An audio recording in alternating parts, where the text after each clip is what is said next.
Okay guys, welcome back to Average Joe's Garage, where I always try to do things as efficient and cheap and on my own if possible.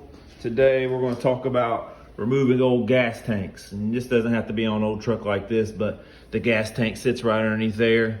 If you Google these old tanks to replace this tank, you're looking at between $300 and $400. And I said, well, let me see if I can do this on my own. Plus these old tanks are a whole lot thicker than what you're going to buy in today's world.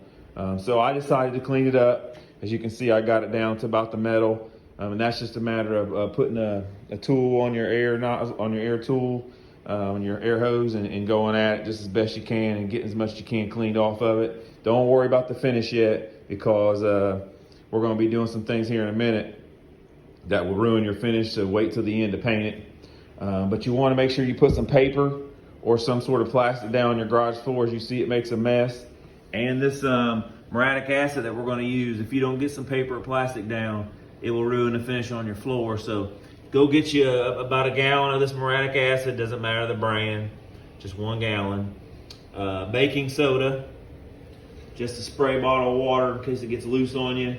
And you always got to be safe and wear that PPE. So you got to wear gloves, safety glasses, some tape there, that's to tape up some areas on your tank, like here, and places where you need it to drain on the bottom if you have one, that's so it doesn't leak out. So you need that. Now let me tell you how you do it real quick.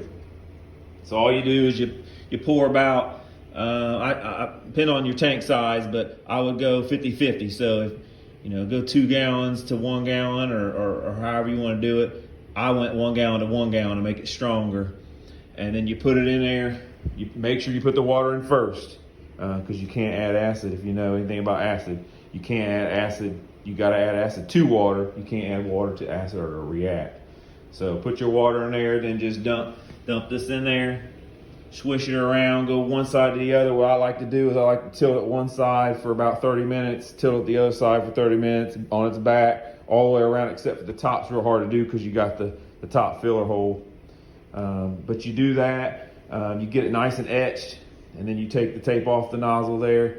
You make sure you put the baking soda in it. The baking soda is what basically kills down the acid, makes it neutralized, so it is no longer eating anything, and then you're okay to pour it anywhere you need to pour it, so that you don't kill stuff.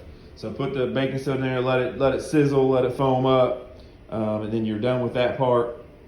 Swish it around. Take it someplace and dump it, rinse it out real good. If you seem to get some orange, which I imagine you will, you'll see if you take a flashlight and stick down in there, boy, it was really rusty. Now it's nice and looks like silver like this, where it's nice and etched. Do that again if you want to. I did it twice. I just wanted to see clear water come out. And then I was going to take one thing I'm going to tell you, when you're done and you dry it out with a hair dryer or an air gun, make sure you put some sort of fogging oil. I'm gonna use Marble Mystery Oil. I'm gonna pour a quart of it in there and swish it around, because it will start to flash rust on you within 24 hours. So after you get it dry, you got to do that. And if you got to let it sit to paint it or whatever, you're good then. But you kind of waste your time if you clean this whole thing out and then you let it sit too long and it surface rusts in there and you're back to square one. So make sure you get that some sort of oil or fogging oil in there. One thing I was going to tell you also, that's a cheap way of doing this. If now, of course, I can't buy them. This is a 47. But if you go looking at these brackets that you got to buy for the fuel tank, those brackets somewhere around 60, 65, 80 bucks, depending on your car. I found a little cheat code here that I'm going to share with you. So this is no more than it's hanger. I bought this. This is a SKU number. That's what it is at Menards. It's hanger for pipe. It's the exact thickness of the original strap, and it bends real super easy. You bend it to what you need, get you new bolts. That's all I always like to do when I'm hanging it back up.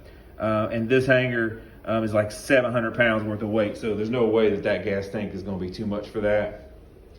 So just a little cheat there I found out, and that total between the nuts and bolts and the strap was about $8 versus going online and trying to find your vehicle, getting it shipped to you and spending somewhere around 70, 80 bucks. So another little cheat I thought I'd share with you guys. And then, you know, you can paint. This is my filler too for the tank. I'm starting to paint it. So then that's what I plan to do with the rest of this tank after it's all dried out and the oil's in it. And then I'll put it back up in this old truck and we'll get back on the road, boys. So hey, just thought I'd give you a little something for the day. That's tip of the day that I don't see on YouTube a lot. I see how people clean these, but the straps were something that I know people do spend a little money on, just trying to save you. So just think about this: to drop this tank on my own, totally clean it. I'm gonna tell you, this did take me a couple of days because I took my time on it. To do the whole thing, clean it, put it back up in there, somewhere around 40 bucks versus a $400 tank and $80 straps, and you're looking at close to $500. So sorry for the mess. I'm usually cleaner than this, but just thought I'd give you guys some tips of the day. So until I find a new tip, something I don't see all the way around on YouTube, I'll keep sharing. And I appreciate you guys subscribing and liking so I can keep doing what I'm doing, and have a beautiful day. God bless.